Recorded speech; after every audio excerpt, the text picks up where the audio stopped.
দুলাল, আমি একটা জিনিস মানে ভাই ভাই বুঝে কুলাতে পারতেছি না, আমার বিবেকে আসে না, আমার মেধায় আসতেছে না। আমরা যখন ছোটকালে 7-8 বোন একসাথে ভাই বোন মিলেমিশে চলতাম, কোনো প্রবলেম হয় না, সংসারে কোনো সমস্যা হয় না।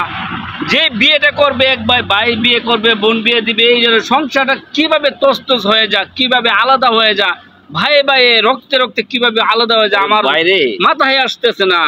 এটা হলো মেইন কাম, হলো তোর বিয়ের সাথে বড় হয়ে যা যা সংসার হবে, সম্পত্তি হবে, এই সম্পত্তি নিয়ে ভাগাভাগি করে। বাপের যত সম্পত্তি হবে তত ভাই ভাই শত্রু বাড়বে, আর যত বাপের সম্পত্তি কম থাকবে তত ভাই বোনের একত্র মিলেমিশে থাকতে চেষ্টা করে, এবং কোনো ঝগড়া হয় না। আমি মনে করি এই ঝগড়া ভাই ভাইয়ের সম্পর্ক নষ্ট, ভাই বোন সবাই সম্পর্ক নষ্ট হওয়ার একমাত্র মূল হাতিয়ার সম্পদ।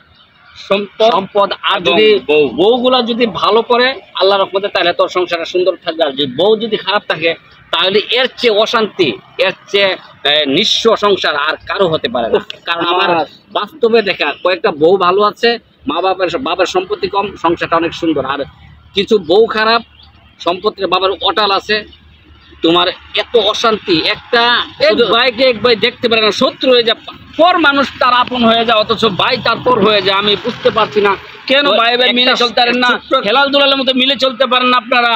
ছোট্ট একটা ঘটনা বলি তোমাকে। আচ্ছা, বাবা বিশাল সম্পত্তি, এই সম্পত্তি বাবা কাউকে ছেলেদেরকে ভাগ করে দিয়ে যায় নাই।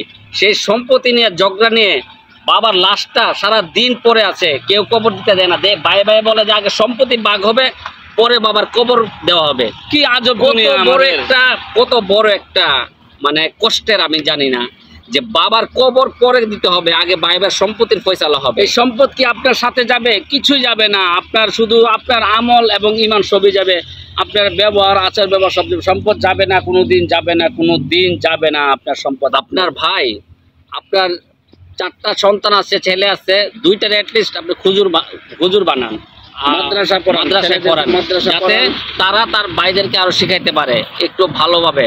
কারণ আসলে ভাই 4টা ছেলে যদি আপনার নষ্ট হয়ে যায়, তাহলে আপনার এইটা আখিরাতে থেকে জবাব দিতে হবে। আপনার সন্তানদের কোথায় যা কি করে সব কিছুর খেয়াল রাখার আপনার দায়িত্ব। সন্তানরা কার সাথে মিশছে, ভালো থাকবেন। এবং এত সম্পদ করবেন না ভাই, এত সম্পদ করে কি হবে? 2 দিনের দুনিয়া, যেতে হবে একদিন আপনার উপরে।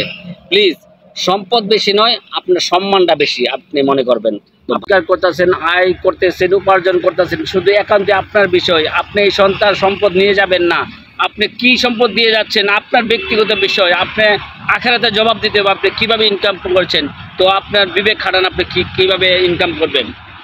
আপনার ইনকাম ভালো লাগে দেখে হেলাল দুলাল মজার ভিডিও পেজটার সাথে থাকবেন, একটা শেয়ার দিবেন, একটা লাইক। আমি একটা কথা বলি, আমার বাবার সম্পদও নাই বেশি, আমরা ভাইদের অতটা বেমিলও নাই।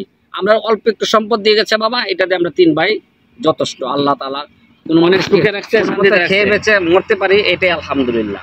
আর বেশি সম্পদ আমার প্রয়োজন নেই।